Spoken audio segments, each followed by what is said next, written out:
건강 365 포인트 쏙쏙. 우리가 꼭 알아야 할 부분들을 정리해드립니다.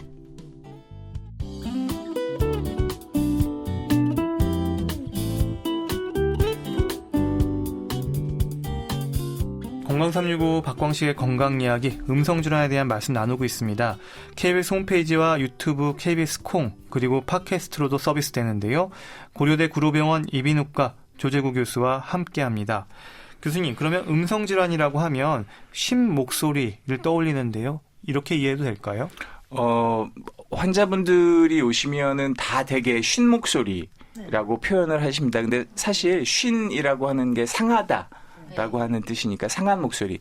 그러니까 자기가 본래 가지고 있었던 목소리하고 달라지면 상했다고 표현을 하시게 되거든요. 그래서 기본적으로 쉰 목소리라고 하는데, 저희들 일반인들이 이제 쉰 목소리라고 하면 되게 허스키한 음성, 공기가 많이 섞여 나오는 음성을 표현하시는 말씀이십니다. 사실 그렇지만 저희 이비인후과 의사들, 특히 음성을 하시는 분들이 듣기에는 쉰 목소리뿐만이 아니라 약한 목소리도 있고 거친 목소리도 있고 굉장히 다양하기 때문에 전부 쉰 목소리라고 표현하는 건 맞지 않지만 되게 일반인들은 그렇게 말씀을 많이 하십니다.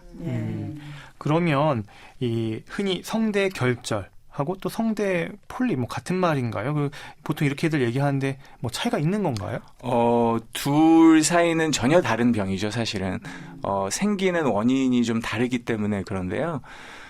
아주 큰 카테고리에서 얘기하면은 음성의 오남용 때문에 생기는 질환인 건 맞습니다. 그런데 성대 결절은 성대에 굳은 살이 생기는 것이고요. 성대 용종은 성대 혹이 이렇게 볼록 튀어나오는 건데, 성대 결절이 생기는, 굳은 살이 생기는 원인은 음성을 오랫동안 지속적으로 세게 많이 사용하기 때문에 생기는 거고요.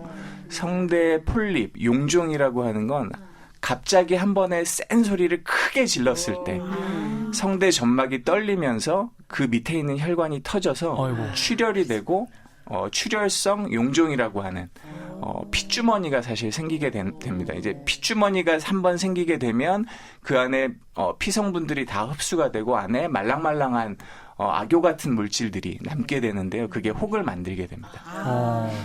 그러면 갑자기 소리를 이렇게 지를 일이 있다거나 아니면 또 감기로 고생해도 또 쉰 목소리를 경험하기도 하잖아요. 그러면 이런 경우하고 감기로 인한 쉰 목소리, 성대 이상으로 인한 쉰 목소리 좀 구분할 수가 있는 건가요?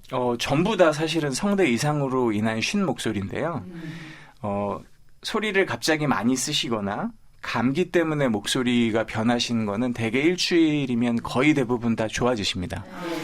그런데 병적으로 성대에 이상이 있어서 쉰 목소리가 생기는 경우는 2주 이상 지나도 좋아지지가 않기 때문에 이렇게 기간 차이로 구분하시면 되겠습니다. 2주가 넘어가도 목소리가 계속 쉬어있다. 음성질환의 그런 원인은 어떤 것들이 지목되나요? 생활 습관도 있을 것 같기도 한데요. 음성질환의 원인은 근본적으로 성대의 점막이 얼마나 지속적으로 많이 큰 자극을 주느냐 하는 게 되는데요. 그 자극 중에 아주 쉽게는 건조한 에어컨 공기, 또 공기의 오염물질, 담배 연기 같은 자극이 있을 수가 있고요. 또 음성을 많이 사용하는 음성의 남용으로 인해서 생기는 물리적인 자극이 있을 수 있습니다. 또 위산이 역류해서 성대에 닿게 되는 화학 물질 자극 같은 것들이 다 포함이 됩니다. 그런데 이런 것들이 다 생각해 보시면 모두 생활 습관과 연관이 되는 것들입니다. 제일 흔한 게 이제 음성의 오남용인데요. 아까 말씀드렸듯이 목에 힘을 주고 세게 얘기하거나 너무 오랫동안 쉬지 않고 얘기하는 거, 그런 게 결절을 만들 수 있고요. 또 화를 참지 못하고 갑자기 소리를 확 지르는, 또 이런 경우는 이제 개인적으로 좀 진정을 시키고 참고 노력으로 극복을 하실 수 있는데, 그런데 소음 작업장에서 근무하시는 분들은 큰 소리를 질러야 대화가 되거든요. 그런 경우에는 용종이 발생할 수 있습니다. 그러면 이 목소리를 얼마나 많이 쓰느냐도 중요하지만 또 어떻게 쓰는지도 영향을 미칠 것 같아요. 어떻게 하면 안 좋고 어떻게 하면 좀 좋을까요? 참 어려운데요. 웃으면서 말씀하시면 됩니다. 웃으면서 말씀하시면 지금 웃으면서 말씀하시면 긴장이 이렇게 풀어지지 않습니까? 네. 어깨가 떨어지고 긴장이 풀어지면 성대에 들어가 있는 음성을 만들어내는 그 근육들도 긴장이 풀어지게 됩니다. 이렇게 긴장이 풀어지고 편안한 상태에서 말씀을 하시게 되면 성대가 많이 이렇게 물리적인 자극을 받지 않고도 선명한 소리를 낼 수가 있는데 선명한 소리를 내기 위해서 일부러 힘을 꽉 주고 얘기를 하시면 일단 어깨가 올라갑니다.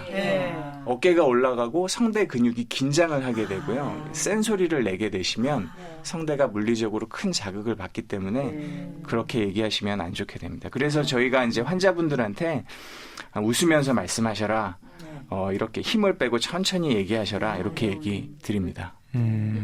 그러면 이 속삭이는 습관, 뭐 다른 사람을 흉내내는 또 성대모사 이런 것도 음성 질환에 영향이 있을까요? 그렇죠. 말씀드린 대로 본인이 편안한 상태에서 내는 목소리가 아니고 목소리를 내는 근육에 힘을 주고 전부 다 다른 소리를 내야 되기 때문에 힘을 주고 내는 소리들이기 때문에 이런 경우 오래 사용하면 음성 변화가 쉽게 생길 수 있습니다. 그러니까 속삭이는 것도 우리가 이게 상당히 좀 신경을 써서 얘기하는 거군요. 그렇죠. 맞습니다. 성인뿐 아니라 또 아이들에게도 성대 결절이나 이런 폴립의 위험이 있는지도 궁금하고요. 좀 다른 특징들이 있습니까? 아이들한테 오히려 결절이 훨씬 쉽게 발생합니다. 정말요? 왜냐하면 어른들은 목소리를 오래 써서 목소리가 좀 변하면 목소리를 안 써야겠다. 무의식적으로라도 목소리를 안 쓰게 되고 보존하게 되는데 아이들은 목소리가 변해도 놀 때는 자기 제어를 할 수가 없기 때문에 소리를 막 지르고 놀게 되거든요. 또 울거나 소리치는 일이 많기 때문에 결절이 훨씬 더 빈번하게 생기게 됩니다. 또 저희 부모님들이 아이들 운동시킨다고 운동할 때 뭐 기압이나 소리 지르거나 하는 일들이 많지 않습니까? 그런 것들 때문에도 결절이 생겨서 오는 아이들이 많이 있습니다. 네.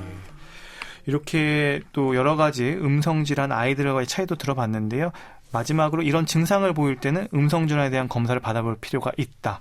짚어주신다면 어떤 게 있을까요? 아까 말씀드린 대로 음성이 변하고 좀 쉬었는데도 2주 이상 계속 지속이 된다 또는 점점점 목소리가 변한다 생각이 되시면 반드시 확인을 받으셔야 됩니다. 2주 이상이 지나도 좋아지지 않는 목소리는 성대 점막 자체에 문제가 생겨 있을 가능성이 충분히 있고요. 점점점 목소리가 안 좋아지는 경우에는 성대 점막에 암이나 종양이 생겨 있을 수 있기 때문에 그런 것들이 점점 커지면서 목소리가 더 안 좋아질 수 있기 때문에 반드시 확인을 받으셔야 됩니다. 네.